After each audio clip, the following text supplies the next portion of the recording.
विज्ञान के अनुसार आप पहले से ही मर चुके हैं। चिंता करना छोड़ो और थोड़ा जियो। प्रतिक्रियाओं में कई वैकल्पिक सिद्धांत प्रस्तुत किए गए, जिनमें क्वांटम यांत्रिकी, जैव केंद्रवाद, पुनर्जन्म और निश्चित रूप से सादा विश्वास भी शामिल था। मुझे जवाब मेरे बेवकूफ़ लेख से कहीं ज़्यादा दिलचस्प लगे, यह पक्का है।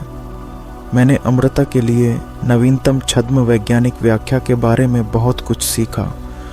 दुर्भाग्य से मैंने इसमें से कुछ भी नहीं खरीदा। मैं मेरे मृत्यु से बचने की किसी भी संभावना के बारे में पूरी तरह से शून्यवादी हूँ। कुछ लोगों ने मुझ पर आरोप लगाया कि मैं इस लेख को लिखने के लिए डेबी डाउनर हूँ। उन्होंने सुझाव दिया, खुशी फैलाओ, संदेह नहीं। लेकिन मैं अपने तरीके से खुशी फैलाने की कोशिश कर रहा था। मैंने लेख का अंत एक बेहतरीन गीत के साथ किया, जिसमें बताया गया था कि जितना आप सोचते हैं उससे कहीं ज़्यादा देर हो चुकी है। जो श्रोता को सलाह देता है, खुद का आनंद लें। इससे ज़्यादा खुशी की बात और क्या हो सकती है। खैर, मुझे लगता है कि यह लेख और भी ज़्यादा खुशनुमा है, क्योंकि अगर हम पहले ही मर चुके हैं तो हमारी सारी समस्याएं हल हो गई हैं, है ना? हम वाकई बस आराम कर सकते हैं, किनारे पर। इसे सहें, आराम करें। रुको, क्या हम तो पहले ही मर चुके हैं? हाँ, मुझे इस दुर्भाग्यपूर्ण समाचार को सुनकर दुख हो रहा है। आपका निधन बहुत पहले हो चुका है, यानी किसी ऐसे व्यक्ति के दृष्टिकोण से जो किसी तरह सभी समय और स्थान के ब्लॉक ब्रह्मांड से बाहर रह रहा है। आपकी मृत्यु का क्षण पहले ही आ चुका है, उस विशाल ब्लॉक के बीच में कहीं। मुझे यह बहुत सुकून देने वाला लगता है ना? आइंस्टीन के अनुसार सामान्य और विशेष सापेक्षता सिद्धांत यह दर्शाता है कि समय एक भ्रम है, और वास्तव में कोई भी आइंस्टीन के अंतर्ज्ञान का खंडन करने के लिए कोई ठोस तर्क नहीं दे पाया है। कल्पना करें कि सभी समय और सभी स्थान एक साथ एक ब्लॉक ब्रह्मांड में मौजूद हैं। जो कुछ भी होगा वह इस ब्लॉक में पहले ही हो चुका है, जहाँ, जैसा कि आइंस्टीन ने साबित किया, समय और स्थान अलग अलग वस्तुएं नहीं हैं, बल्कि एक ही पदार्थ का हिस्सा हैं। आपकी मृत्यु पहले ही ब्लॉक में हो चुकी है। भौतिकविदों का भविष्य के बारे में एक नियतिवादी दृष्टिकोण है। निश्चित रूप से जो होने वाला है वह पहले से ही तय है। हम भविष्य को बदल नहीं सकते। आखिरकार, अगर यह पहले ही हो चुका है, आपके भविष्य में ऐसा कुछ भी नहीं है जिसे आप बदल सकें। यह वैसा ही है जैसा है। ईमानदारी से कहूँ तो इससे आप पर से थोड़ा दबाव कम हो जाता है। ब्लॉक यूनिवर्स हैमलेट के महान प्रश्न का उत्तर प्रदान करता है। क्या मन में पीड़ा सहना अधिक महान है अत्यधिक भाग्य के तीर और गोफन, या मुसीबतों के समुद्र के खिलाफ हथियार उठाना और उनका विरोध करके उन्हें समाप्त करना? निश्चित रूप से हथियार उठाने और मुसीबतों के सागर का विरोध करने का कोई मतलब नहीं है। यह लाओ त्जू का क्लासिक दाववाद है। बुद्धिमानी का मार्ग कोई कार्य नहीं है। काटने वाले से मत डरो, वह पहले ही आकर चला गया है। काले कफन में लिपटे उस डरावने आदमी की कल्पना करें जो दरांती पकड़े हुए है। वह आपके घर आया, आपको ले गया बहुत समय पहले। जो हो गया सो हो गया। जिसे हम वर्तमान क्षण और समय बीतने के रूप में देखते हैं, वह वास्तव में एक प्रकार की स्मृति या अवशेष या हमारे द्वारा पहले से जिए गए जीवन की बची हुई पारदर्शी छवि हो सकती है।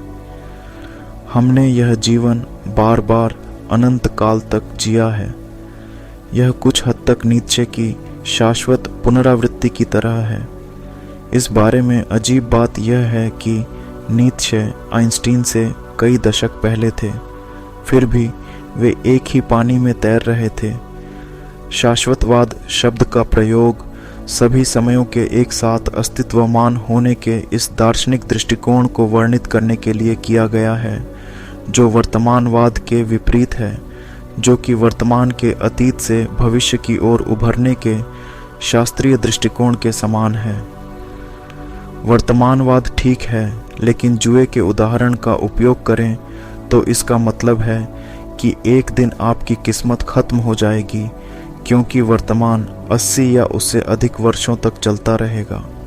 दूसरी ओर शाश्वतवाद का मतलब है कि आप हमेशा के लिए जैकपॉट जीतते रह सकते हैं और यह कभी भी खेल खत्म नहीं होगा। आप कभी भी दिवालिया नहीं होंगे, आप हमेशा वहां पासा फेंकते रहेंगे।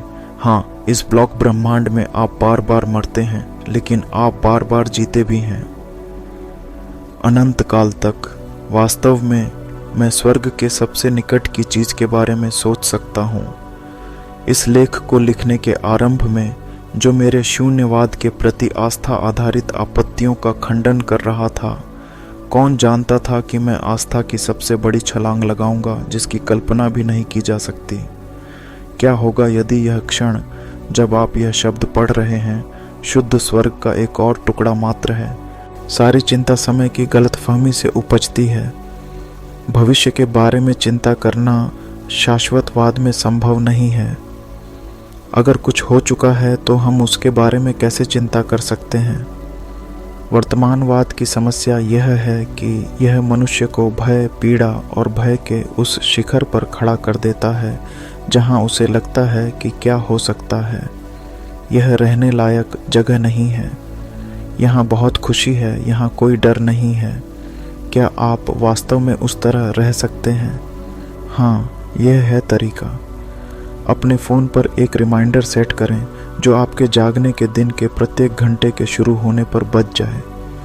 इस अनुस्मारक में यह लिखा होना चाहिए, क्लेम कहता है कि मैं पहले ही मर चुका हूँ। मैं जानता हूँ यह बहुत ही अहंकारपूर्ण बात है कि मैं हर घंटे आपके जीवन में हस्तक्षेप करता हूँ, लेकिन मैंने पाया है कि यह अन्यथा काम नहीं करता है। मैंने कुछ लोगों से कहा कि वे सिर्फ मैं पहले ही मर चुका हूँ वाला रिमाइंडर सेट करें और यह काम नहीं किया। लोगों ने इसे अनदेखा कर दिया और भूल गए कि वे पहले ही मर चुके हैं। लेकिन जब वे पढ़ते हैं कि क्लेम कहता है कि मैं पहले ही मर चुका हूँ, तो यह उनके दिमाग को द्वंद्वात्मकता में ले जाता है। एक तरफ क्लेम का दृष्टिकोण है और दूसरी तरफ वर्तमानवाद का मानक दृष्टिकोण है जो दावा करता है कि आप अभी तक नहीं मरे हैं। आपको वास्तव में यह मानने की आवश्यकता नहीं है कि आप पहले ही मर चुके हैं। इस द्वंद्वात्मकता में संलग्न होना ही भविष्य के बारे में सभी चिंता और आशंकाओं को दूर करने और आपको निर्वाण की स्थिति में पहुंचाने के लिए पर्याप्त है।